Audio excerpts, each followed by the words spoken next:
Hello friends, welcome back to my channel. అందరూ ఎలా ఉన్నారండి? అందరూ బాగున్నారా? నేనైతే చాలా బాగున్నాను. మీ అందరూ కూడా బాగుండాలని దేవుని కోరుకుంటున్నానండి. దసరా నవరాత్రిలో మొదటి రోజు అలంకారం బాలా త్రిపుర సుందరి దేవి, అలాగే భ్రమరాంబిక అమ్మవారిని శైలపుత్రి దేవిగా అలంకరిస్తారు. మొదటి రోజు మనకి కట్టె పొంగల్ నివేదన చేస్తారండి అమ్మవారికి. కట్టె పొంగలి ఎంత ఈజీగా సింపుల్గా ఎలా చేసుకోవాలో తక్కువ టైంలో నేను ఇక్కడ చూపిస్తున్నాను. ఒక్కసారి ఎక్కడ స్కిప్ చేయకుండా చూడండి. మీరు కూడా చాలా క్విక్గా చేసేసుకోవచ్చు. అమ్మవారికి తొందరగా నైవేద్యాలు అయితే పూర్తయిపోతాయి. నేను ఈ వీడియోలో మీకు కట్టి పొంగలి, పులిహోర, ఇంకా చలివిడి వడపప్పు ఈ 3 నైవేద్యాలు చూపిస్తున్నానండి. ఒకసారి మీరు కూడా ఇలా ఈజీ ప్రాసెస్లో చేసేసుకోండి. ప్రాసెస్ అయితే చూసేద్దాం. నేనైతే కుక్కర్ తీసుకుంటున్నానండి. కుక్కర్ తీసుకొని ఒక 1 కప్ రైస్ తీసుకుంటున్నాను. మనం రైస్ 1 కప్ తీసుకొని 3/4 పెసరపప్పు తీసుకోవాలండి. పెసరపప్పు ఎక్కువగా ఉంటేనే మనకి టేస్టీగా ఉంటుంది పొంగలి. ఇప్పుడు బాగా క్లీన్ చేసేసుకున్న తర్వాత 5 నుండి 6 కప్పుల వరకు వాటర్ వేసుకోండి. అప్పుడైతే మనకి చక్కగా మంచి కన్సిస్టెన్సీతో చక్కగా వస్తుంది పొంగలి కూడా. నేను ఇలా ఒక 5 నుండి 6 కప్పుల వరకు వాటర్ పోసుకొని కుక్కర్ అయితే పెట్టేసుకుంటున్నానండి. విజిల్ ఒక 3 విజిల్స్ వచ్చే వరకు కుక్కర్ని అయితే పెట్టేసుకుంటున్నాను. కొంచెం సరిపడా అంత సాల్ట్ కూడా వేసుకొని విజిల్ అయితే పెట్టేసుకుంటున్నాను. ఒక 3 విజిల్స్ వచ్చే వరకు మనం కుక్ చేసుకోవాలండి. 3 విజిల్స్ వస్తే సరిపోతుంది. 3 విజిల్స్ అయిపోయినాయి కదా, చూసారు కదా రైస్ అయితే చక్కగా కుక్ అయిపోయింది.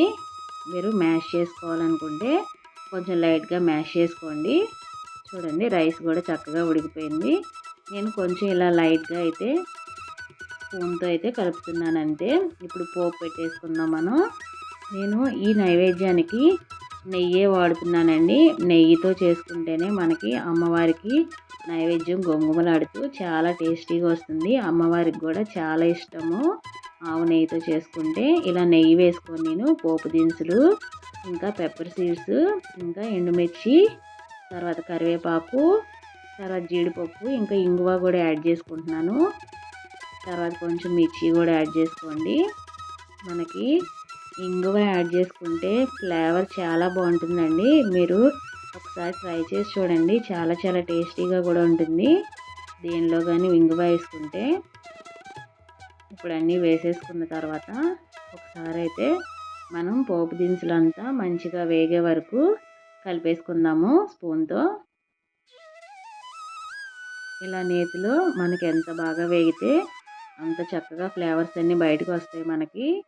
మనకి మిరియాల్లో ఉన్న ఫ్లేవర్ అంతా బయటకు వచ్చే వరకు చక్కగా వేయించుకోవాలి. ఈ ప్రాసెస్ అంతా మనం సిమ్లోనే చేసుకోవాలండి, పోపు మాడిపోకుండా. చూసారు కదా, ఇప్పుడు నేనైతే పొంగల్ని దానిలోకి ట్రాన్స్ఫర్ చేసేసుకుంటున్నాను. ఒకసారి మొత్తం మిక్స్ చేసేసుకుందాం. మొత్తం నెయ్యి అంతా పొంగలికి పట్టే వరకు. అంతేనండి, ఎంతో టేస్టీగా ఉండే అమ్మవారికి మొదటి రోజు నైవేద్యం కట్టె పొంగల్ అయితే రెడీ అయిపోయింది. ఒక ప్లేట్లోకి తీసేసుకొని అమ్మవారికి అయితే నివేదన చేసేసుకుందాం. ఇలా నేను 9 నైవేద్యాలు మొత్తం నా ఛానల్లో పోస్ట్ చేస్తున్నానండి. ఒకసారి నా ఛానల్లో ఎవరికైనా కావాలంటే నైవేద్యాలు అన్ని లింక్స్ అయితే నేను కింద ఇస్తాను. అలాగే పూజ టైమింగ్స్ వీడియో కూడా నేను పోస్ట్ చేశాను ఆల్రెడీ. ఆ లింక్ కూడా కింద ఇస్తాను. ఒకసారి ఎవరైనా మిస్ అయితే చూడండి. చూసారు కదా, ఎంతో టేస్టీగా మంచి స్ట్రక్చర్తో కట్టి పొంగలి అయితే రెడీ అయిపోయింది. ఇప్పుడు రెండో ప్రసాదం చూసేద్దాం. మరి ఇప్పుడు రెండవ రోజు అమ్మవారిని గాయత్రీ దేవిగా అలంకరిస్తారు. శ్రీశైలం భ్రమరాంబిక అమ్మవారిని బ్రహ్మచారిణి దేవిగా అలంకరిస్తారు. ఈరోజు నైవేద్యం పులిహోర అండి. కొంతమంది చింతపండు పులిహోర నివేదన చేస్తారు. నేనైతే నిమ్మకాయ పులిహోర చేసుకొని నివేదిస్తున్నాను అమ్మవారికి. చాలా టేస్టీగా ఎంతో ఈజీగా అయిపోతుంది కదండి నిమ్మకాయ పులిహోర అయితే మనకి. చూడండి, అమ్మవారికి ఏ పులిహోర చేసినా కానీ పర్వాలేదు, చక్కగా ఈజీగా టేస్టీగా ఎంత ఈజీగా చేసేసుకోవచ్చో ఒకసారి మీరు కూడా చూసేయండి. ఇలా 2 రోజు అమ్మవారికి పులిహోర నివేదన చేస్తారండి. విజయవాడలో గాయత్రీదేవిగా అలంకరించబడతారు అమ్మవారు. అలాగే భ్రమరాంబిక అమ్మవారు బ్రహ్మచారిణిగా అలంకరిస్తారు. నేను ఇలా నిమ్మకాయ పులిహోర చేసుకొని అమ్మవారికి అయితే సమర్పించుకుంటున్నాను. చూసారు కదా మంచి టెక్స్చర్తో ఎంత బాగా వచ్చిందో. ప్రాసెస్ అయితే చూసేద్దాం. మరి ఇప్పుడు నేనైతే ఇలా ఒక 1 గ్లాస్ వరకు రైస్ తీసుకుంటున్నానండి. కుక్కర్లోనే తీసుకుంటున్నాను, తొందరగా అయిపోతుందని నాకు ప్రాసెస్. తీసుకొని క్లీన్ చేసేసుకుంటున్నాను బాగా. ఇప్పుడు ఒక 1 గ్లాస్కి 2 గ్లాసెస్ వరకు వాటర్ వేసుకుంటే మనకి పర్ఫెక్ట్గా కుక్ అయిపోతుంది కదా రైస్. నేను వేసుకొని 3 విజిల్స్ వచ్చే వరకు అయితే కుక్కర్ పెట్టేసుకుంటున్నాను. 3 విజిల్స్ వచ్చిన తర్వాత చూసారు కదా నాకు రైస్ ఇలా పొలుకులుగా చక్కగా వచ్చేసింది. కుక్కర్లో కూడా పొడి పొడిలాడుతూ చాలా బాగా వస్తుందండి రైస్ మెత్తపడకుండా. ఇప్పుడు నేను లెమన్స్ కట్ చేసుకొని జ్యూస్ అయితే తీసి పక్కన పెట్టేసుకుంటున్నాను గింజలు లేకుండా. లెమన్ జ్యూస్ మీ టేస్ట్ని బట్టి యాడ్ చేసుకోండి.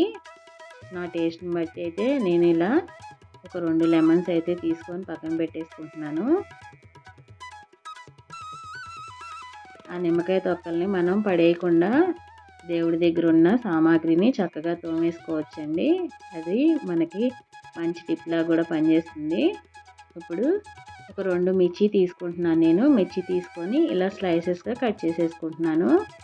తర్వాత కొంచెం కొత్తిమీర కూడా తీసుకొని చిన్న చిన్న ముక్కలుగా కొత్తిమీరని కూడా కట్ చేసేసుకుంటున్నాను ఇలా. మీ దగ్గర క్యారెట్ ఉంటే క్యారెట్ కూడా వేసుకోండి, చాలా టేస్టీగా ఉంటుంది నైవేద్యం. నా దగ్గర క్యారెట్ లేదు, నేను అందుకనే వేయలేదండి. మీ దగ్గర ఉంటే మీరు తప్పకుండా యాడ్ చేసుకోండి. ఇప్పుడు నేను ఒక ప్యాన్ తీసుకొని ఆ ప్యాన్లోకి ఒక 2 స్పూన్స్ వరకు ఆయిల్ అయితే యాడ్ చేసుకుంటున్నానండి. ఆయిల్ కొంచెం ఎక్కువగానే ఉండాలి, ఎక్కువగా ఉంటేనే టేస్టీగా ఉంటుంది మనకి పులిహోర కూడా. ఇప్పుడు నేను పోపు దినుసులు యాడ్ చేసుకుంటున్నాను. తర్వాత ఎండుమిరపకాయ, కరివేపాకు, తర్వాత పల్లీలు, తర్వాత కొంచెం ఇంగువ, ఇంకా మిర్చి కూడా యాడ్ చేసుకుంటున్నానండి. మీకు కావాలంటే కొంచెం జీడిపప్పు కూడా యాడ్ చేసుకోండి. అక్కడక్కడ తగులుతూ చాలా టేస్టీగా ఉంటుంది జీడిపప్పు యాడ్ చేసుకుంటే. ఇప్పుడు ఇవన్నీ వేసిన తర్వాత ఫ్లేవర్స్ అన్నీ ఆయిల్లోకి మంచిగా దిగే వరకు చక్కగా ఫ్రై చేసేసుకుందాం. ఇలా పోపు మాడిపోకుండా ఉండాలంటే మనం సిమ్లోనే చేసుకోవాలి ఈ ప్రాసెస్ అంతా. ఇప్పుడు కొంచెం పసుపును ఇంకా సాల్ట్ వేసుకొని నేను ఒకసారి అయితే కలిపేసుకుంటున్నాను మళ్ళీ.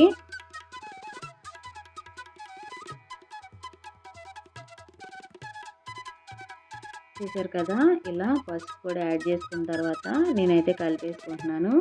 ఇప్పుడు రైస్ చల్లారిపోయింది. ఆ రైస్ని ఈ పోపులోకి అయితే యాడ్ చేసుకుంటున్నానండి. యాడ్ చేసుకొని చక్కగా పోపు అంతా అన్నానికి పట్టే వరకు ఇలా మిక్స్ చేసేసుకుంటున్నాను.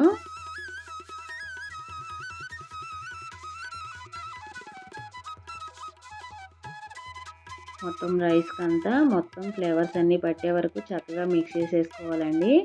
మనకి సాల్ట్ తగ్గితే ఈ స్టేజ్లోనే సాల్ట్ యాడ్ చేసేసుకోవాలి. మనకి చింతపండు పులిహోర చేసుకునే వాళ్ళు కూడా సేమ్ ఇదే ప్రాసెస్లో చేసుకోవచ్చండి. చింతపండు ముందే నానబెట్టుకొని గుజ్జు తీసుకొని చింతపండు ఉడకబెట్టిన తర్వాత చింతపండుని తాలింపు వేసుకోవడమే. ఆ ప్రాసెస్ కూడా చాలా ఈజీ. చూసారు కదా నేను ఇప్పుడు కొంచెం కొత్తిమీర కూడా వేసేసుకుంటున్నాను ఇలా. నేను లెమన్ జ్యూస్ యాడ్ చేయలేదండి. ఇప్పుడు యాడ్ చేయకూడదు, మనం వేడిగా ఉన్నప్పుడు స్టవ్ ఆఫ్ చేసేసుకొని కొంచెం చల్లబడిన తర్వాత పులిహోర మనకి అప్పుడు లెమన్ జ్యూస్ యాడ్ చేసుకోవాలి. వేడిగా ఉన్నప్పుడు యాడ్ చేసుకున్నామంటే చేదు వచ్చేస్తుంది, అందుకనే మనం వేడి మీద యాడ్ చేసుకోకూడదు.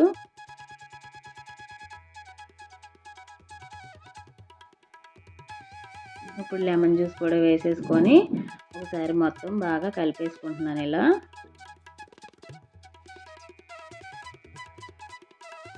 అంతేనండి, రెండో రోజు నైవేద్యం అమ్మవారికి ఎంతో ఇష్టమైన పులిహోర అయితే రెడీ అయిపోయింది.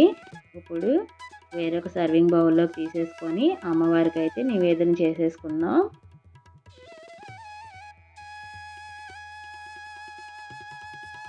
చాలా టేస్టీగా ఎంతో ఈజీగా అయిపోయింది కదా.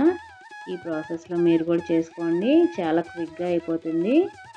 పండుగ రోజు కూడా హడావిడి లేకుండా చక్కగా నైవేద్యం చేసుకొని అమ్మవారికి సమర్పించేసుకోవచ్చు.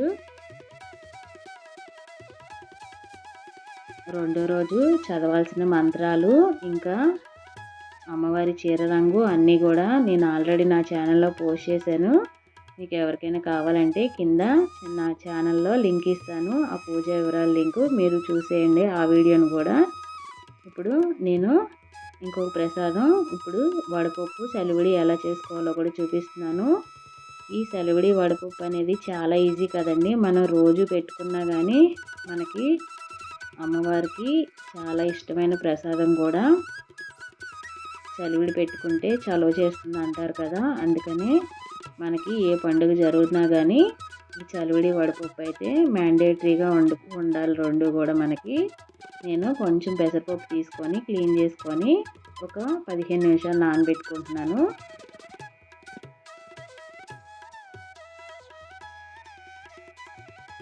చూసారు కదా, మనకి 15 నిమిషాల్లో చక్కగా నానిపోతుందండి. ఇప్పుడైతే చలివిడి అయితే ప్రిపేర్ చేసేసుకుందాం. నేను ఒక 3 స్పూన్ల వరకు ఇలా రైస్ ఫ్లోర్ యాడ్ చేసుకుంటున్నానండి. ఇది పొడిపిండే, నేను తడిపిండి ఏమి యాడ్ చేసుకోవట్లేదు, ఇది పొడిపిండేనండి. తర్వాత కొంచెం బెల్లం ముక్క ఇంకా వాటర్ కూడా యాడ్ చేసుకుంటున్నాను.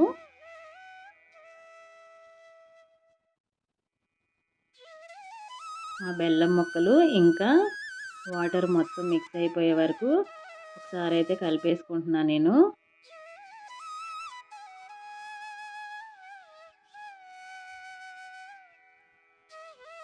మొత్తం బెల్లం అంతా కలిసిపోయే వరకు చక్కగా మిక్స్ చేసేసుకోవాలండి. నా దగ్గర చిన్న బైట్సే ఉన్నాయి కాబట్టి నేను డైరెక్ట్గా వేసేసుకున్నాను. మీరు పెద్దవి వేసుకుంటే కనుక తురుముకొని యాడ్ చేసుకోండి.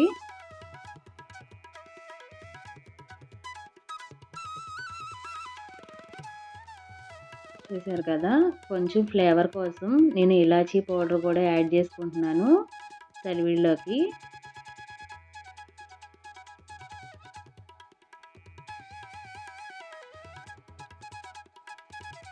మా ఇంట్లో అయితే ఏ పండుగ జరిగినా కానీ చలివిడి వడపప్పు పానకం అయితే కన్ఫామ్గా ఉంటాయండి మా ఇంట్లో. నేను కొంచెం ఇలాచీ పౌడర్ కూడా యాడ్ చేసుకున్నాను. చూసారు కదా, ఫ్లేవర్ అయితే చాలా బాగుంటుంది, స్మెల్ కూడా చాలా బాగుంటుందండి.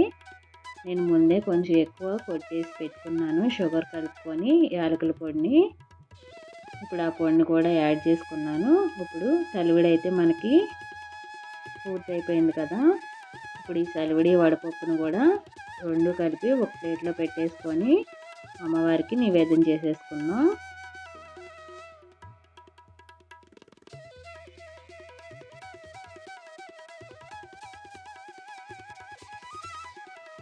పెసరపప్పుని ఒక బౌల్లోకి అయితే వేసేసుకుంటున్నాను. చూడండి, పెసరపప్పు చక్కగా నానిపోయింది. చూసారు కదా, మనకి ఎక్కువ టైం కూడా పట్టదు, పెసరపప్పు తొందరగా నానిపోతుంది కదా.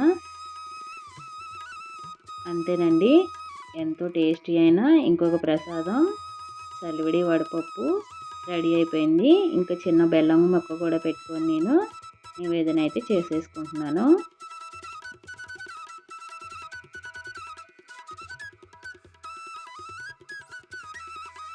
చూసారు కదా, ఇలా ఎంతో టేస్టీగా నైవేద్యాలు అయితే ప్రిపేర్ చేసేసుకోవచ్చండి. మీ అందరికీ ఈ వీడియో నచ్చిందని అనుకుంటున్నాను.